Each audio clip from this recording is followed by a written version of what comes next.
Yeah, I think the defensive tree that we've all kind of grown under and learned.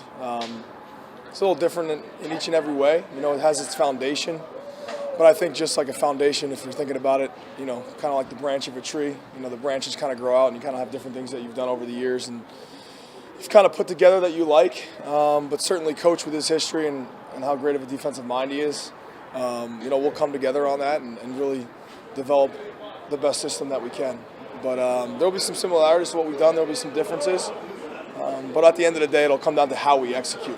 It's not going to matter what the call is. At the end of the day, it's how we do it. And that'll be the biggest thing for us as a defense. When you were coming over here and you kind of looked at the personnel that were going to be inheriting, what kind of stood out about that group, especially some of the younger guys? Yeah, I think the first thing that I always look for, and we always look for as a staff, is just they love football. And if you have players that love football, you'll be all right. And you'll fit the scheme to your players. And that's the biggest thing for our staff. We have a bunch of new coaches. Just finding out what we can do, what our strengths are, what our weaknesses are, and what we have to kind of to get better at. And then ultimately develop that over the next, however many months it is until September. But we're gonna love where our feet are, live where our feet are, and we're gonna take it one step at a time.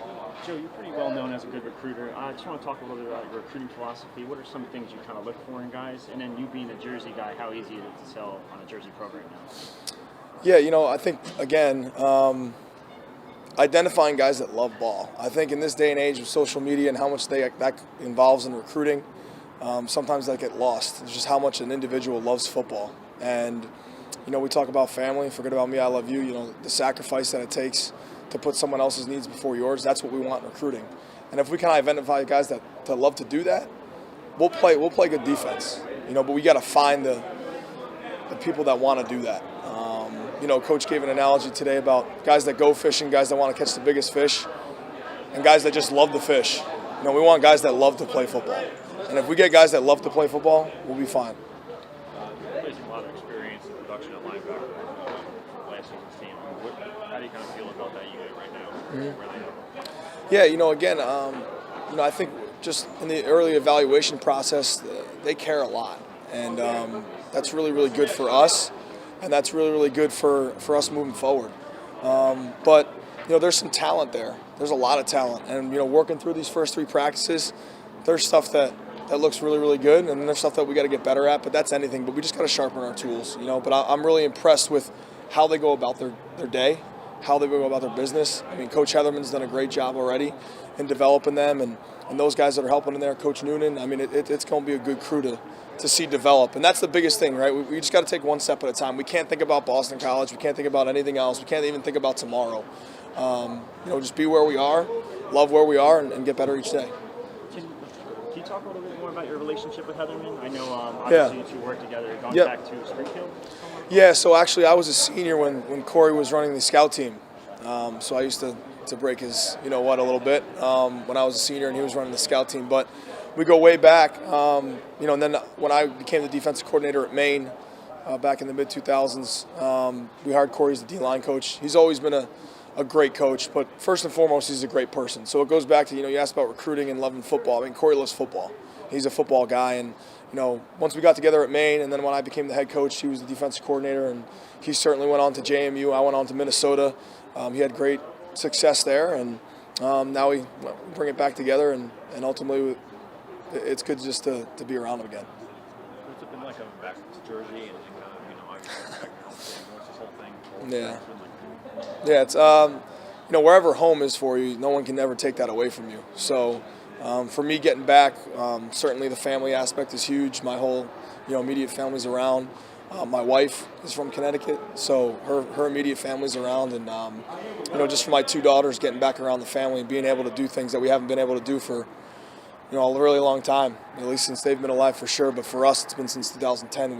We've been outside of this area really, besides Maine. So that's good. And then I'm getting crushed with food. I've missed the food. I'm telling you, man, the food's been the number one thing I've missed. So I got to be careful with that. Time for two more. Along the lines of defensive line, it's a group that's really kind of quietly come together the past few years. How important is that to build your new defense, knowing you have those guys up front? Yeah, you're absolutely right. It all starts there. This is the Big Ten. It's not the Little 10. I was joking with the guys the other day. about that. So I'm really impressed. Coach Watson can get those guys going, get them ramped up, and then that's got to be our strong suit. We have to stop the run. We have to, and that'll set up everything else. And I know that's very cliche to say, but whenever there's been great defenses that have played, you stop the run first, and we have to be able to do that in the Big Ten because that's what's going to set up everything for us. Get people in third and manageable situations for us, and that kind of really opens it up. But that crew, I mean, there's some dudes there. I'm really excited about that being the strong part of our defense moving forward, and developing everybody else and developing them at the same time. But it's got to start up front for sure. Along that line too, I mean, what was the biggest thing that you learned at Minnesota about being a Big Ten defensive coordinator and what it takes to kind of limit some of these offenses that you're going to be going up against? Yeah, I think first and foremost you have to have a system, and it's got to be a system that the players and the staff understands, because that leads to success. When you try and do too many things, or you try and game plan every little thing, I think when it gets to that point, I think that's where you get a little bit of confusion and stuff goes. And we have to live to who we are, whatever that becomes over this evaluation this spring, this summer, and where we can put our guys in the best situation to be successful, because that's our number one job. Is on Saturdays these guys go out there prepared, they can swarm, they can tackle, and they can get the ball. And that's kind of our method to play great defense. So if we're able to do that and put them in those situations, we should have a great shot at being successful.